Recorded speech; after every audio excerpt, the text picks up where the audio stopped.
2, 3, 4.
Just like we rehearsed it. Yeah, exactly. Derangements while you wait. Dude, right, exactly. So you might hear a train coming through, and that's the devil riding in, because that's how Guthrie got his deal. I just learned he's got a train. I'm like, oh. That's how I got a good deal. That's how you got a good deal. All right, so we are back at Guthrie Trapp's house in Nashville, Tennessee. Howdy, friends. We're going to leave some links of Guthrie's down below. He is a great teacher, and so we'll leave the links to his teaching site. But in this one, we always hear you blazing on electric, and I had the great opportunity we jumped in and checked out one of our mutual friends, Kenny Greenberg, who's just an amazing session guitar player, producer, blah, blah, blah. Mm-hmm. But one of Guthrie's heroes. Big time. But these two cats, he pulled Guthrie up and he did some blues playing, and it just tore the cover right off the ball. So I thought, let's go down the blues train with you, because I've always loved it, and Keith Richards basically said, he goes, man, if you don't learn how to play the blues, you might as well not try to play any other music on the electric guitar. Yeah. I think he's right. I think if you want to play rock and roll and country and funk and stuff like that, you got to start with the blues. For sure. It's like the fundamental, So if you were going to start doing the blues, especially on an acoustic, because it's more rootsy at that point. Right, and it doesn't necessarily need to be a shred show. Right. So how do you start getting that?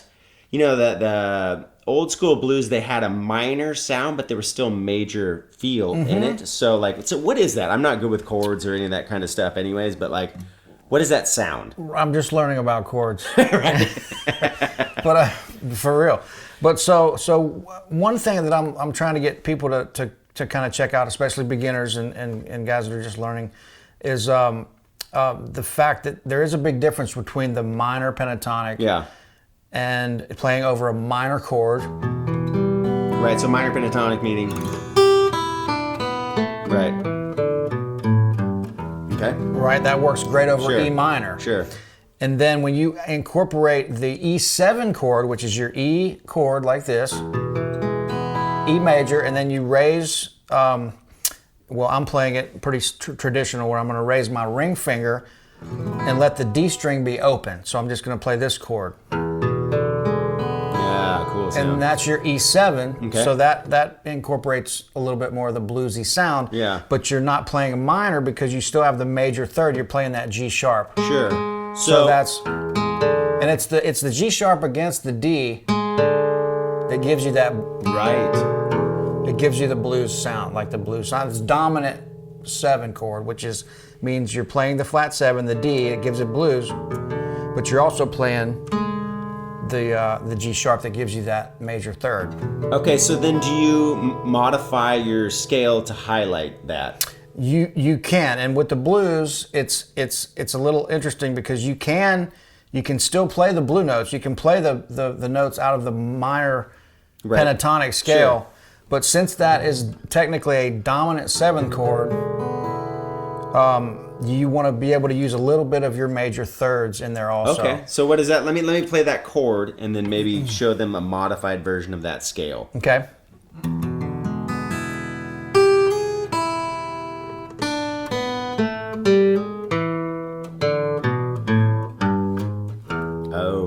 Nice. And we basically did the same thing 3 different octaves. So, but all I'm doing is I'm starting on the 3rd fret of the high E string. I'm playing that G note from the minor pentatonic. Sure. But I'm sliding up to what is the G sharp, which is the major 3rd of E. Okay. Right? So it's just sneaking that sound in there a little bit. It just bends your ear away from it being too much of a contrast between the minor pentatonic and the major 3rd. Right. And not to get too theory with it. So to get away from the theory of that chord, to me, the reason I stress that is because to me it just sounds right. Yeah. It really does. And everybody's kind of trying to figure out how to get out of that pentatonic shape. And that's really what it is. You want to incorporate a little bit of that major 3rd when playing over a dominant 7 chord. Yeah. Now, if you're playing The Thrill Is Gone and you're playing out of it's a minor blues, which is like A minor with no dominant 7. It's a true minor chord. Sure. Then the minor pentatonic works all day long. That's your thing. So, but as soon as you incorporate the dominant 7, you actually can use that major 3rd in there. So okay, so interestingly, you were as we were playing through it, you were playing on the couch and you were kind of doing it to where you were playing rhythm, but doing like between the chords, little lead-ins to the next chord, right, and turnarounds. Yeah, right? Almost like a kind of a Delta blues style. Yeah, exactly. A la like Robert Johnson. Right. Where I'm not a finger picker. I can't do the alternating bass and all that kind of stuff. But I can't. And I'd love to be able to do that, like Chet Atkins or somebody that can do all that. But the Delta blues guys, I think they just more kind of. There wasn't it wasn't.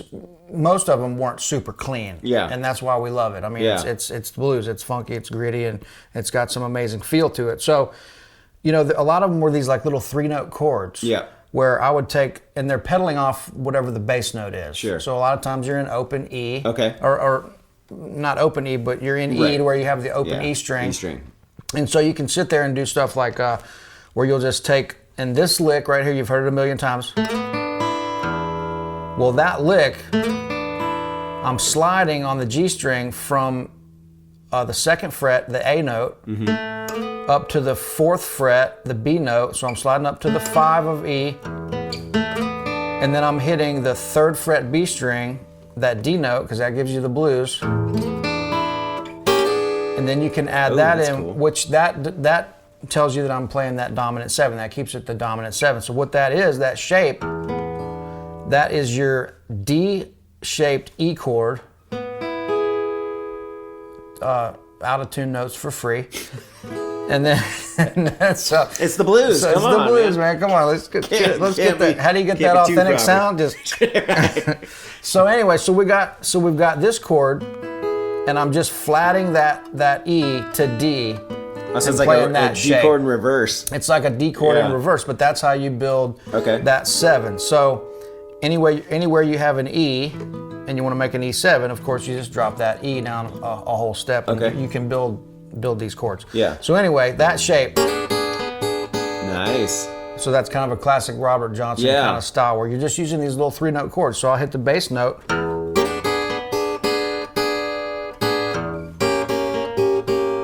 Nice.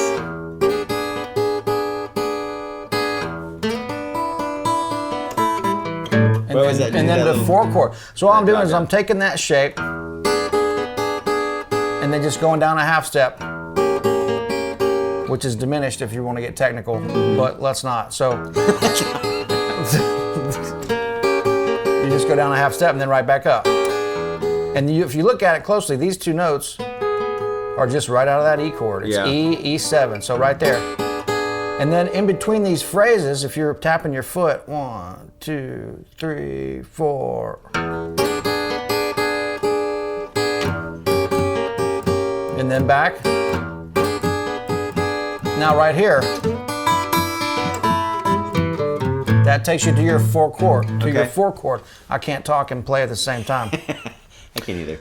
But so anyway, those little phrases in between there are kind of what's the cool part about this style. Right. Because you can kind of you're not bound to just going. Yeah. You can there's some freedom there with with being able to kind of like use your fingers, even if you're not using a pick and you just want to dead thumb that E string, you know, you can do, this is a free, there's no rules at all. No rules in the blues. No rules at all, but that's the cool thing is you can kind of keep this going, and then when you're ready to go to your 4 chord, in between those bars of time, I'm throwing in a little lick there. So it's almost like you create a theme. Mm-hmm. So this is my little theme.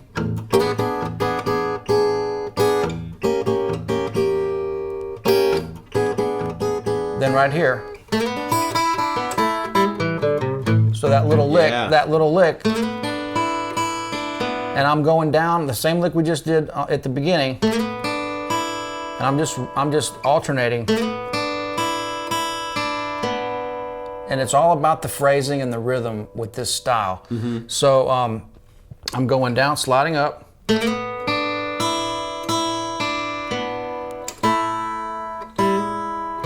and then I'm hammering on that major third of the E chord, and then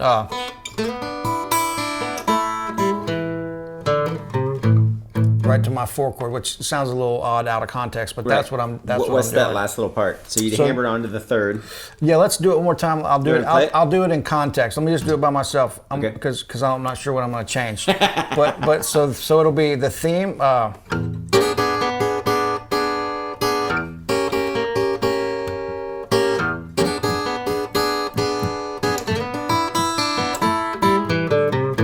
Right, so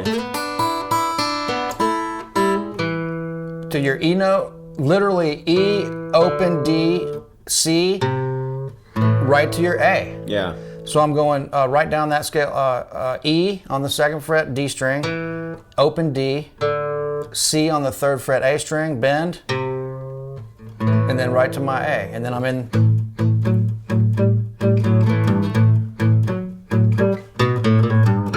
Using little licks like that out of the pentatonic shape, but I'm just spicing it up by doing, like when I went back to the E, yeah,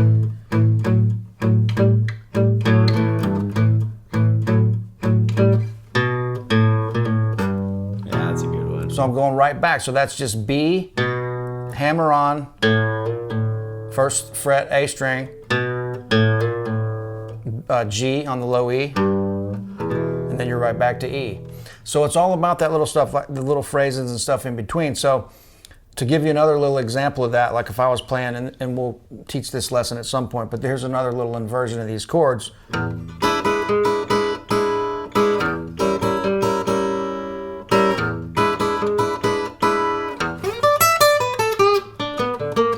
So you're throwing little things in. Well, we're here.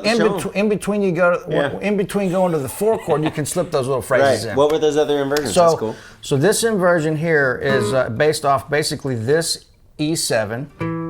Okay.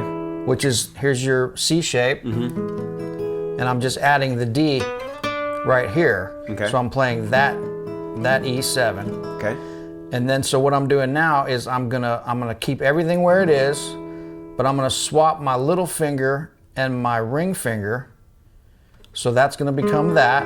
And I'm going to put my little finger on the high B string. Oh, cool. Or on the high E string on the B note right there. So you get that inversion. Okay. So what that is, it's still E7, but then when we go to do the half step back, we've got our diminished chord right there. And another thing I'm doing is I'm playing now 4 notes instead of 3. So I'm playing the major third right here, the 7, or the flat 7, D, then I've got my 1 E, and my 5 B is on the top. So I'm using those 4 notes. And then I'm playing the diminished shape where I'm just sliding this back to here, where I'm still playing the 1, but I'm now playing G. So it's this shape. I'm sliding these two, my little finger and my ring finger, back a half step. So this stays the same. First finger stays on E, but these 3 fingers literally just move back a half step. Okay. And then back up. So it gives you that sound.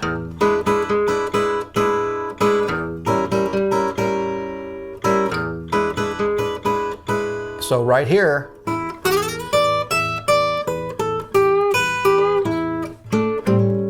That's awesome. right to your 4 chord. Yeah. So it's those little phrases in Yeah. between that you can throw that stuff in. What was it? That was cool. Or just whatever idea. So I just went, and here's my point of showing you the more complicated version, which is going to the full diminished chord, because a lot of guys do this. Oh. That's not necessarily correct. Right. This is the right way that Robert Johnson and those guys did it. They did this shape and then to the diminished shape. Sure. So anyway, so you're doing it right if you do it this way, and then and so that other little lick right before going to your 4 chord, I just threw that in. I'm sliding up straight out of the minor pentatonic.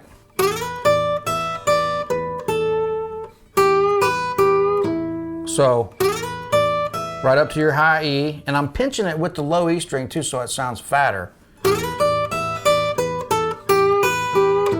So right out of your minor pentatonic, right? Yep. Mm-hmm. So, and then right here, I'm playing like an E minor shape, which is just first finger on the 7th fret, second finger on the 8th fret. But what I'm going to do is I'm going to bend up a little bit with my middle finger, which gives you this effect. Put some stank on it. Puts a little stank on it. Yeah. Because what that is at that point is it's not major, but it's not minor either. It's somewhere right in between. It just gives it a little bit of, rather than going, Yeah. that's a little too major sounding. Yeah. So you put the little bend. Yeah. And then I'm just going right back down the minor pentatonic. And then right to your 4 chord. Yeah. So it doesn't have to be fancy, but Right. it adds a little attitude into that. Let's do a run through of the progression real quick and you kind of show them those style. It doesn't have to be the exact same licks, but that in context. Yeah. 2, 3, 4.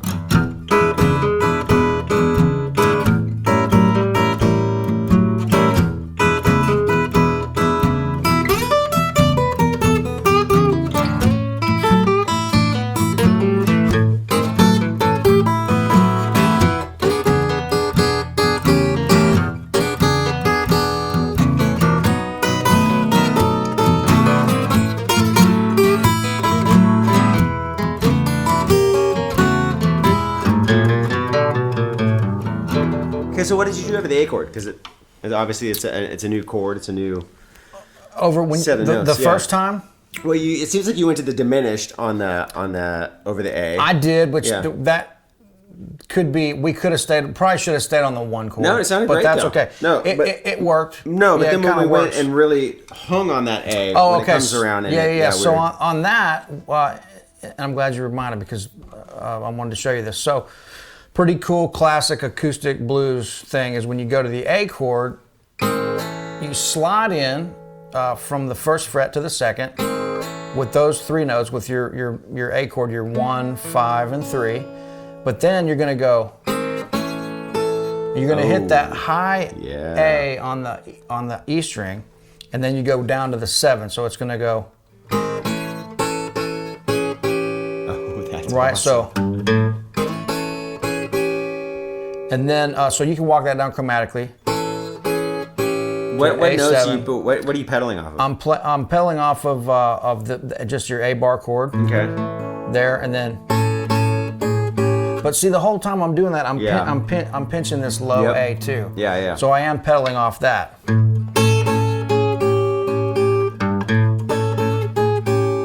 You know, you could do those little lead-in notes where I'm bending down from G to A.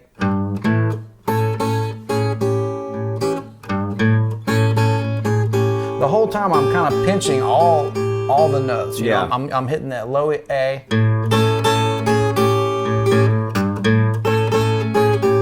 And then when you go to the 5 chord, same thing same thing on B. So, what's that shape? So the same thing we did in A, we're just going to do it in B. We're going to slide up. Right. We're going to do the exact same thing. We're going to slide step. up. We're going to go up a whole step. But we're gonna still slide into it from a half step behind. So the 3rd fret to 4th fret.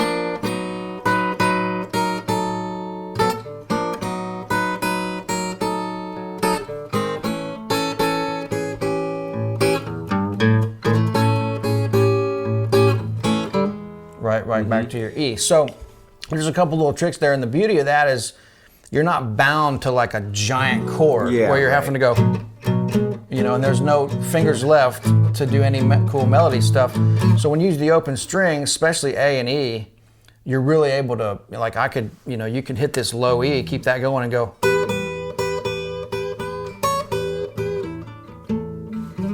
Yeah.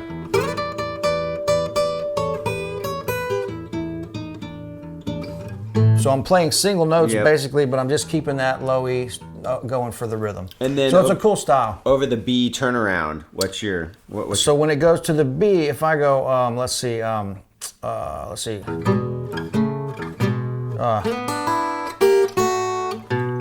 B7, you can go... So right there, since this is your B7 chord, and I'm looking at the way these fingers are laid out here, I've got basically that same E shape that we used here. Oh yeah, right. So when you go, that's basically your B7. Yeah. So when I'm here, I'm just going, I'm walking that all the way back down. And there I open that up. Yeah. Because that's your open B string. Yeah. So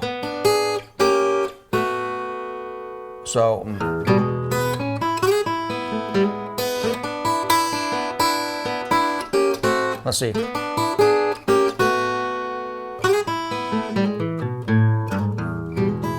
could do that. You could go.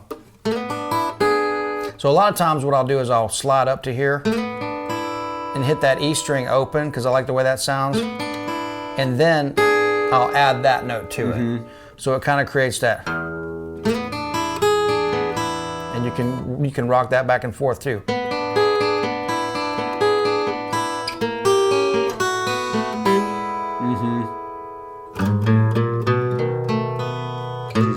That little part. So that's a little walk down. That's a little walk up. So I'm walking up from the major third.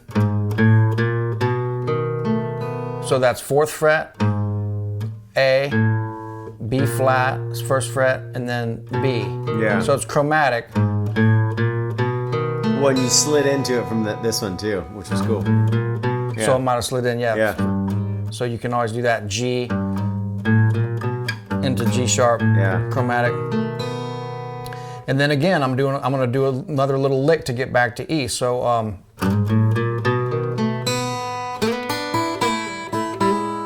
yeah. So that again. So I'm using the G note right here. And then back to A, and I'm pinching the high E string too. So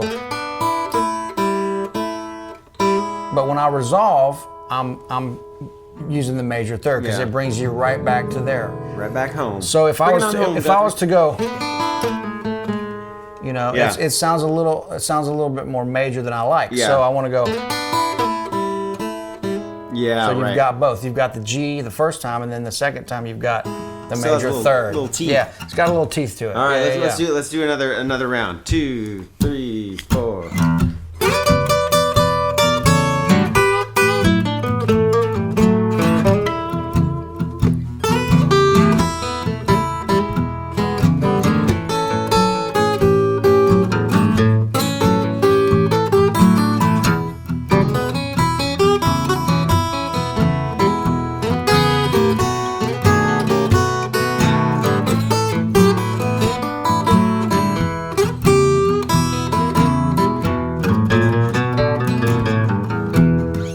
Yeah. Nice. So so those little walk downs. This is always this is a really great one that I love. I mean, just that simple. Yeah. Because it's classic and it fits the chord shape right out of E to B7. You can always do that stuff. Yeah. What is that one? So it's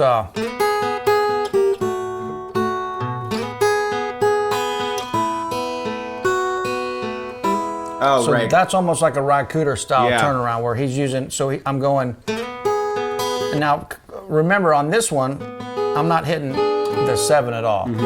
I'm just straight. It's open B, and then I'm just using my 4th fret E string, 4th fret G string. So I'm going.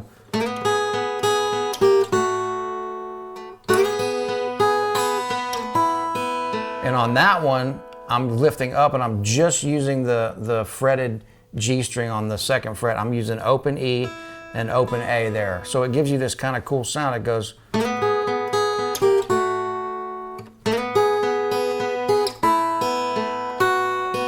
Right. So at the last minute, it's almost like going to the 4. Yeah. The A chord before resolving Yeah. to the E. So it gives you this kind of cool Yeah. sound. So once again, it's a little tricky, but once again, it's So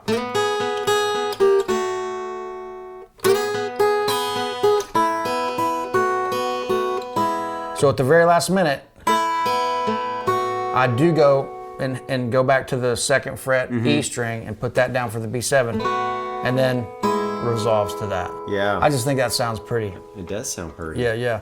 So with that major 3rd being in the blues, now that that's in your blues scale, it adds a nice little contrast between just using the minor the whole time, because that's what a lot of people are trying to break out of, and that's a really good way to do it. Yeah. Let's do a little outro jam. Let's do an outro jam. 2, 3, 4.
Lightning, you're going back to eat.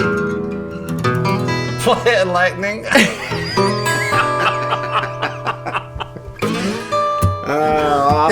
Awesome. So I hope you got something out of it. I know I did. And make sure to check out Guthrie's stuff down below. We'll put a link to where all of his teaching stuff, but as well, he has a really killer Instagram and all that stuff too. So thank you. I'll put all that stuff down below. And then make sure to chime in and ask questions. I come out here pretty regularly, so I'll be able to hit Guthrie up next time I'm out. So thanks so much for checking out. Guthrie, thank you very much. Thank you. Catch you next time. Always. All right.